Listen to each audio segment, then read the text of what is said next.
Olá, seja muito bem-vindo, seja muito bem-vinda à nossa imersão em emagrecimento. Meu nome é Patrícia Carvalho de Jesus, eu sou nutricionista clínica há mais de 11 anos e eu atuo com foco em doenças crônicas, incluindo a obesidade. E hoje eu quero te ajudar a destravar esse processo de emagrecimento para você dar esse pontapé inicial, sair da inércia e conseguir realmente dar entrada nessa jornada de emagrecimento. Bom, vamos lá então? Vou compartilhar aqui com vocês a nossa apresentação. E é isso, pessoal. Estamos iniciando, então, tudo o que você precisa saber para iniciar esse processo de emagrecimento, nós veremos nessas próximas horas, tá? Vamos lá. Bom, eu sempre gosto de falar, né? Provavelmente você já veio aqui ou por indicação ou você chegou até mim por alguma pesquisa, mas eu sempre gosto de trazer a parte acadêmica, né?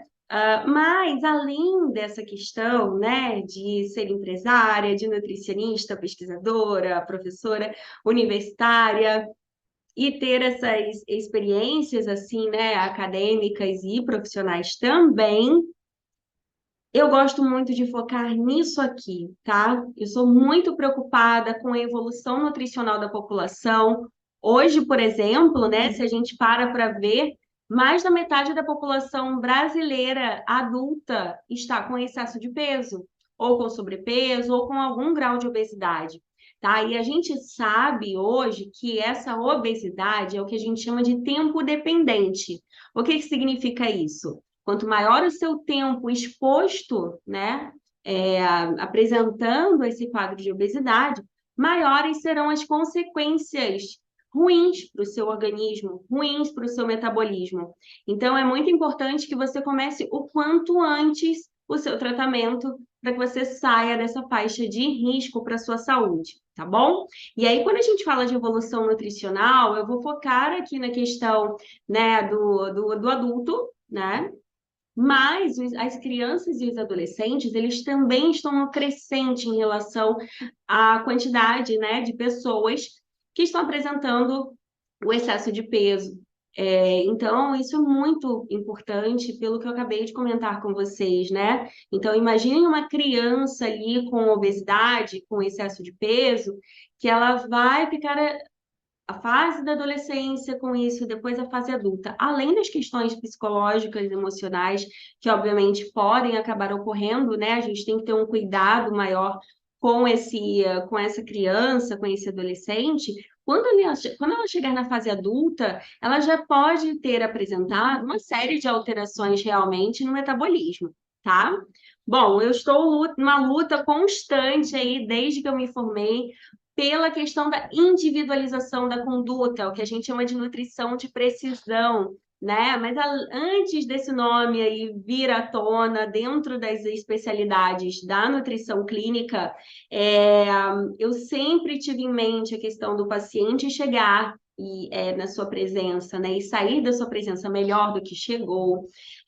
Uma dieta de gaveta, né? Não funciona, né? Principalmente quando a gente pensa em termos de cada um carregar a sua história, cada um ter o peso em relação à questão cultural, à questão socioeconômica, né, a história clínica, a rotina, a atividade física, as preferências alimentares, as aversões, se tem alergia alimentar ou não, a questão de polimorfismos, né, de alterações genéticas que fazem, por exemplo, com que uma pessoa prefira mastigar, ter aquele croque-croque ali, e outras pessoas não, né? Outras pessoas ficam mais tranquilas em relação a isso. Por exemplo, podem fazer uma dieta da sopa aí, uma dieta líquida ou consumir líquidos aí ao longo do dia que não vai ter nenhum tipo de problema, né? Então a gente tem essas modificações na nossa terapia, né? Uma modificação do nosso planejamento terapêutico de acordo com cada paciente mesmo. Tá? Se você me perguntar ao longo desses mais de 11 anos atendendo, se eu fiz uma anamnese, que é aquela entrevista inicial, igual de uma pessoa para outra, não fiz. Não tem como, porque uma resposta vai puxando uma outra pergunta, um outro questionamento para, de fato, a gente entender de forma, né, com toda a sua complexidade, a vida daquele paciente, a nutrição daquele paciente, a saúde daquele paciente. Só assim realmente que a gente vai conseguir modificar o quadro dele e ter uma melhor qualidade de vida, tá?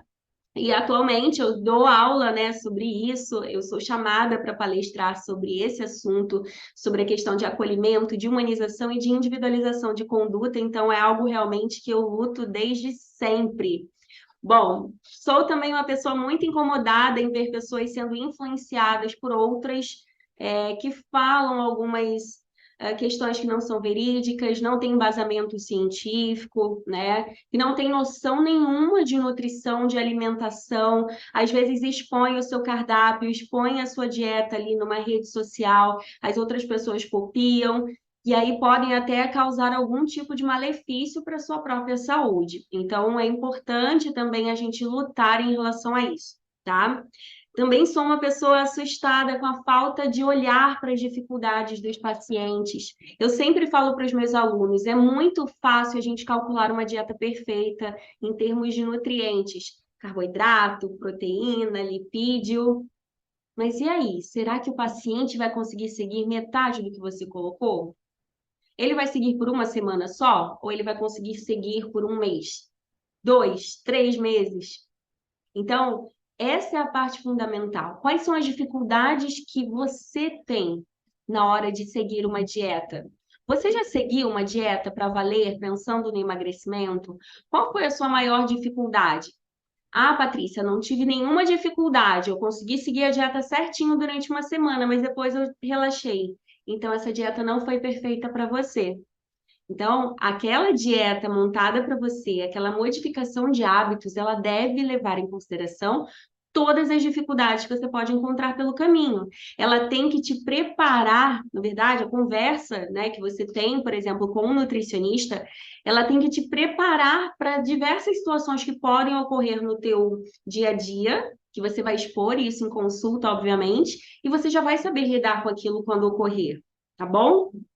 Bom, e eu também sou temerosa com o foco em perda de peso na balança. Pessoal, hoje o que mais tem por aí são pessoas que focam em perda de peso na balança e se esquecem de composição corporal. A composição corporal é muito, muito, muito importante, tá? Quando a gente faz dieta muito restritiva, consequentemente, né, na maioria dos casos, a gente tem uma perda de massa muscular. Para a gente recuperar essa massa muscular depois, fica mais difícil. E muitas vezes você entra naquele efeito sanfona, né? Então você sai de uma dieta restritiva, perdeu massa muscular, teu metabolismo fica mais lento, né? E aí você volta a comer o que você comia antes de fazer esse período de dieta restritiva, porque ninguém consegue viver em dieta restritiva. Sendo que o teu metabolismo está mais lento, então você vai acabar ganhando peso. E muitas vezes as pessoas ganham até mais do que elas tinham no ponto zero, né? Antes de começarem a dieta restritiva. E aí elas vão para uma outra dieta restritiva, ou seja, vira uma bola de neve, tá? Então, o foco, ele tem que ser, obviamente, o emagrecimento, mas eu brinco que a gente faz um tratamento de dentro para fora. Então, se num primeiro momento você não modificar o teu peso na balança, mas você tiver melhor em relação à tua composição corporal, vai ser ótimo. E como você avalia isso? Roupa, foto, espelho, medidas mesmo de cintura. Olha, eu tenho alguns pacientes aqui, algumas histórias, né? Por exemplo, o paciente num primeiro mês seguindo uma dieta direitinha, da paciente ter perdido 8 centímetros de cintura, 10 centímetros de cintura, sem atividade física ou com uma atividade física assim muito leve, 2 vezes por semana, e o peso na balança estacionado. Então, o paciente muitas vezes até deixa de vir ao consultório, deixa de vir ao retorno, porque pensa, ah, eu não emagreci, né? Poxa, não vai dar certo, eu vou ter que começar de novo. Mas não, às vezes é uma própria resposta do teu organismo. Então, não desista do processo só de olho no peso da balança, tá? A gente tem que observar sempre o olhar na nutrição preventiva, na qualidade de vida. Então, ok, não mudei o peso na balança, mas melhorei meu sono, eu melhorei minha ingestão hídrica. Antes eu comia muito fast food, eu só pedia comida não saudável pelos aplicativos, e agora eu já faço uma alimentação mais natural, mais saudável. Enfim, são diversos fatores que a gente analisa, não é só o peso na balança que nos diz, né, se você teve uma melhora em relação à tua qualidade de vida ou não, tudo bem? Bom, e como eu falei da nutrição preventiva, né, é algo muito importante também que a gente tem que considerar. Essa nutrição preventiva, ela também está presente quando a gente faz um tratamento de controle de alguma doença crônica para o paciente, para que ele não tenha o desenvolvimento de comorbidades, que nós chamamos, que são doenças secundárias. Por exemplo, um paciente que apresenta um excesso de peso, apresenta uma obesidade, pode ser que com o passar do tempo ele acabe apresentando uma resistência à insulina, um desenvolvimento de diabetes mellitus tipo 2, né, alterações cardiovasculares. Então, essas doenças, essas comorbidades, elas podem ter uma prevenção através da nutrição, tá bom? Então, esses são os meus olhares aí, além dessa formação acadêmica, além da minha experiência, eu quero sempre passar para você, eu sempre passo, né, essa importância de você observar a sua saúde de uma forma ampla, tá? De uma forma bem complexa, do jeitinho que ela merece ser olhada, tudo bem? Bom, para quem não sabe, eu também sou diretora, né? Eu sou fundadora do Instituto PCJ Nutrição. Então, eu trouxe para vocês aqui os valores do Instituto, que vão muito de acordo com o que eu penso também, que seria a transmissão do conhecimento científico de qualidade. É óbvio que dependendo do público, né? Por exemplo, quando eu dou uma aula para estudantes, para nutricionistas, é completamente diferente o tipo de linguagem que eu utilizo do que a linguagem, por exemplo, que eu utilizaria aqui com você, né? Mas o conhecimento científico está presente, independente, né, da nossa, enfim, do nosso público. Ética e respeito, sempre, né, a nossa base. Humanização e acolhimento, inovação e excelência no atendimento. Tá? Então, assim, hoje nós temos, né, uma amplitude, uma complexidade muito grande em relação ao se alimentar. Então, a gente tem que considerar tudo isso. Você tem que considerar tudo isso quando você for iniciar o teu processo de emagrecimento. Então, poxa, o que significa alimentação para mim? Alimentação para mim tem um peso emocional muito grande? Ou não? Eu posso fazer uma alimentação, eu posso acabar restringindo algumas coisas e eu não vou sofrer tanto. Como é o teu perfil? É importante você observar isso. Porque hoje, na verdade, se você para pensar, né, especialmente aqui a população brasileira, ela observa a alimentação como uma válvula de escape, né, para ter prazer. Principalmente, por exemplo, quando a pessoa consome muitos doces, chocolate, que é uma fonte de dopamina, né, que é o neurotransmissor que traz essa sensação de bem-estar. Então, a alimentação ela acaba muitas vezes sendo uma válvula de escape, né? Ela não é utilizada, entre aspas, só para satisfazer a sua necessidade fisiológica, a necessidade que o teu organismo tem para te manter vivo, tá? É muito mais do que isso. A alimentação, ela cumpre um papel muito maior, muito mais complexo. Então, qual é o papel da alimentação na sua vida? É a nossa primeira perguntinha aqui, tá? Olha, se você ainda não pegou papel e caneta, é interessante você pegar ou anotar aí no bloco de notas do celular todas as reflexões que nós faremos ao longo dessa imersão vão te ajudar bastante, tudo bem? Bom, então, o foco, na verdade, vai ser a autonomia alimentar. Eu sempre coloco uma tríade, tá? Então, a gente tem aqui o conhecimento, em termos da alimentação, em termos do emagrecimento. Então, você reconhecer de fato que você precisa modificar, já é um passo importante porque você está aqui. E agora a gente vai tentar melhorar o teu conhecimento, mostrar como esse conhecimento vai ser transformado em atitudes, né? E isso é o que é mais importante. Não adianta também você saber toda a teoria e não conseguir colocar nada em prática. Então, algumas dicas muito práticas nós veremos aqui ao longo dessa imersão, tá? E o foco é que você tenha autonomia. Eu brinco que ninguém tem que ser refém de nutricionista para sempre, né? Você tem que saber minimamente as bases de uma alimentação saudável, tá bom? Bom, então qual seria o plano de ação viável? A gente tem a prescrição dietética linda, né? Que o nutricionista normalmente entrega ao paciente, toda calculadinha. Mas a gente tem que parar, e pensar também na mudança de mentalidade, mudança de comportamento, que não são tópicos fáceis, tá? Você precisa normalmente de bastante disciplina, especialmente no início, para que você modifique a sua mentalidade em relação ao alimento, para que você modifique o seu comportamento diante do alimento, por exemplo, em eventos sociais, né? Como você lida com eventos sociais? Qual seria a sua nota de autocontrole, por exemplo, em um churrasco com amigos ou em uma festa infantil? Escreve aí nesse papelzinho para mim, de 1 a 10. Qual a nota que você daria para o seu autocontrole? Se você gosta de uma situação que você gosta muito.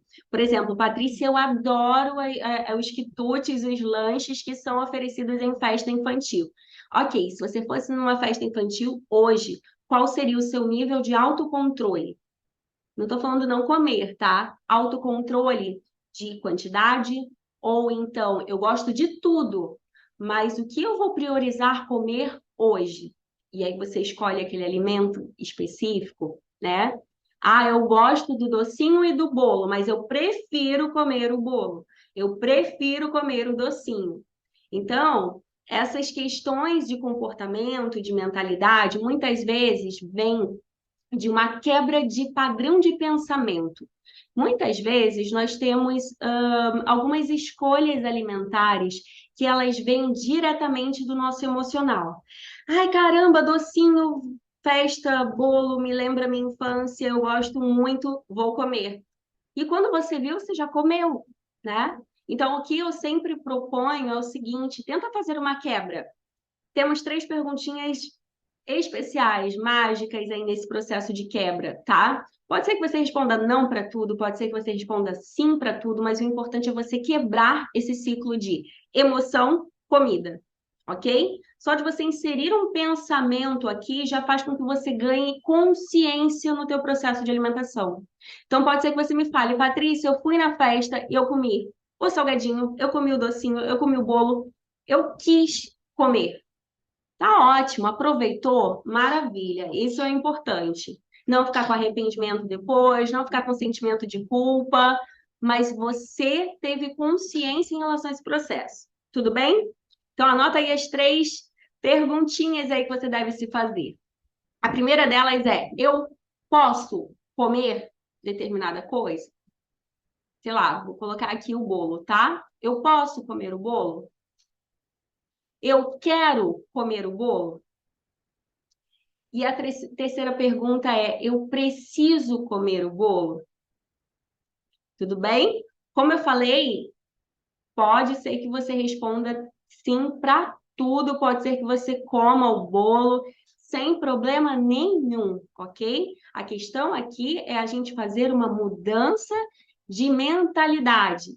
Então, tirar completamente o pensamento, emoção, escolha de alimento, emoção, ingestão alimentar automática.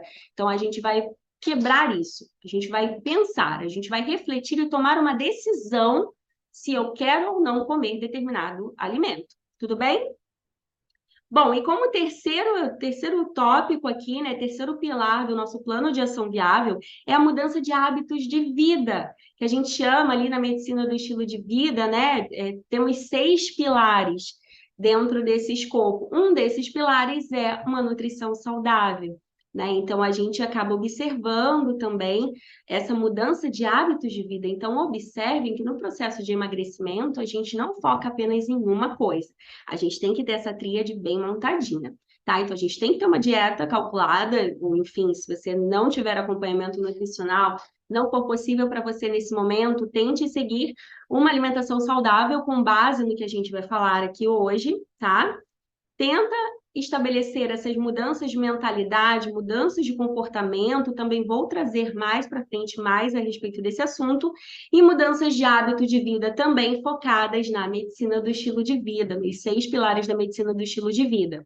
Então, são eles: atividade física, a alimentação, a nutrição, qualidade do sono, gerenciamento de estresse, relacionamentos saudáveis e utilização de tóxicos, né? Que a gente entra, então, no consumo de tabaco e de álcool, tudo bem? Esses são os 6 pilares. Se você melhora esses 6 pilares, você vai ter, consequentemente, uma mudança da tua qualidade de vida, tudo bem?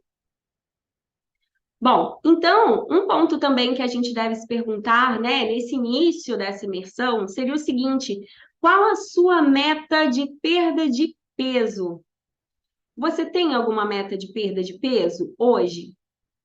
Agora é importante você pensar no seguinte: às vezes você está com uma meta de perda de peso muito grande. Então, por exemplo, eu quero perder 30 quilos. Isso te motiva ou te desmotiva? Seria mais fácil, por exemplo, você pensar em perder 5 quilos? Depois que você perdesse os 5 quilos, aí você vai para mais 5, aí você aumenta para 9 quilos, e aí assim você vai conseguindo alcançar, tá? É óbvio que isso depende muito do perfil, tem pessoas que realmente querem saber quanto que elas precisam perder, né? Mas eu acredito também na questão de sistema de recompensas, que muitas vezes é o paciente que apresenta, né? Enfim, alteração em termos do sistema de dopamina, né, de serotonina, desses neurotransmissores, isso acaba ajudando bastante. Então, é como se você fizesse um checkzinho ali. Esse checkzinho que você faz, perdi 5 quilos, yay! Vamos para a próxima meta, consegui perder mais 3, yay! Então, cada check que você dá ali na tua listinha de perda de peso, na tua meta de perda de peso, isso acaba fortalecendo o seu sistema que a gente chama de dopaminérgico, seu sistema de dopamina, e isso acaba ajudando também esse paciente, tá bom? Bom, então avalia aí, coloca qual a tua meta, se quiser, coloca a tua meta final de perda de peso ou coloca a tua meta inicial. Normalmente a gente faz um cálculo aí para uma perda de peso inicial em torno de 5 a 10% do teu peso corporal. Então, se hoje você tem 100 quilos, né? Se você perder 5 quilos, de 5 a 10 quilos, já é o suficiente para você ter uma melhora em termos do teu metabolismo, para você conseguir, de fato, ter uma melhora fisiológica, né? Ter uma melhora do quadro mesmo. Apesar de não ser um peso tão grande perdido, isso já tem um impacto nos parâmetros bioquímicos, né? Por exemplo, no exame de sangue, já tem uma alteração realmente metabólica importante, tá? Então, nada de desanimar porque precisa perder 30, 20 quilos. Começa aos poucos. Tenta estabelecer de 5 a 10% e anota aí no teu bloquinho, tudo bem? Bom, vamos continuar aqui então, gente. Fazer dietas de uma forma geral resolveu o seu problema? Depois coloca aqui para mim, tá? Você pode colocar aqui nos comentários da plataforma, é, ou então você pode mandar e-mail para a gente, pode mandar o WhatsApp, pode me mandar pelo Instagram. Eu vou querer muito saber se você gostou realmente dessa imersão, qual o teu feedback em relação a esse conteúdo e essas respostas também para eu te conhecer melhor, tá bom? Bom, então são pontos que a gente deve refletir, tá? Então, fazer dietas resolveu o seu problema? Quantas dietas você já fez até hoje? Quantas vezes você fez a dieta e teve o resultado esperado? Ou seja, eu comecei a dieta querendo perder 10 quilos e eu consegui, tá? E assim, se você está aqui, não sei, né? Mas pode ser que você não esteja seguindo nenhuma dieta nesse momento. Se for esse o seu caso, por que você não conseguiu seguir a sua dieta antiga a longo prazo? O que te travou? Por quanto tempo você conseguiu seguir essa dieta? O que fez você desistir dela? Então, pensa sobre tudo isso, reflita sobre tudo isso e pontua. Muitas vezes, quando a gente anota, quando a gente coloca no papel, as coisas ficam bem mais claras para a gente, tá? É como se muitas vezes na nossa mente ficasse algo bem boladinho, assim, bem embaralhado. E quando a gente coloca no papel, a gente realmente tem um delineamento, tem uma clareza melhor e consegue fazer um delineamento melhor também. Tudo bem? Bom, lembrando, pessoal, que muitas vezes, quando a gente faz, então, uma dieta, especialmente uma dieta restritiva, a gente tem uma restrição de prazer, sendo que o nosso corpo, ele busca por prazer. Então, a gente acaba bloqueando o nosso instinto natural de busca por prazer. Por isso que, muitas vezes, uma restrição dietética, principalmente uma restrição mais abrupta, né, pode acabar levando a uma compulsão alimentar. Aqui eu não falo sobre o transtorno, tá? De compulsão alimentar, mas eu falo sobre a compulsão mesmo, de você querer comer muito de determinado alimento que estava proibido para você, por exemplo, ok? Então, avalia se isso já aconteceu com você também. Bom, a condução errada de um processo de emagrecimento pode levar ao efeito sanfona, como eu já falei para vocês, pela questão, né, muitas vezes de alteração da nossa composição corporal, mas pode ser também por essa questão da restrição gerar a compulsão. Na compulsão, pode ser que, por exemplo, ao invés de comer um quadradinho de chocolate, você queira comer uma barra inteira de chocolate. 2 barras de chocolate, uma de manhã e uma à noite, né? E quando você vai ver, a quantidade de calorias que você ingeriu com isso foi muito grande, né? E aí, consequentemente, com o passar dos dias, com esse mesmo processo, com esse mesmo hábito, você acaba, de fato, tendo esse efeito sanfona, ganhando tudo que você havia perdido com a dieta, enfim, tá bom? Então, muitas vezes também, fazendo dieta muito restritiva, né, muito focadinha, sem levar em consideração essa questão do significado da alimentação para você, você acaba recebendo uma lista de problemas e não de solução, né? Então, a ideia é realmente você ter um conhecimento para que você desenvolva uma autonomia e saiba escolher diante do que você tem ali disponível para você, você saiba escolher as melhores opções, você esteja consciente em relação a isso. Você não fique de forma automática seguindo um processo que te passaram, sem refletir, sem pensar sobre isso, sem conhecer o seu corpo. Né? Então, não sei se você já fez, por exemplo, alguma avaliação.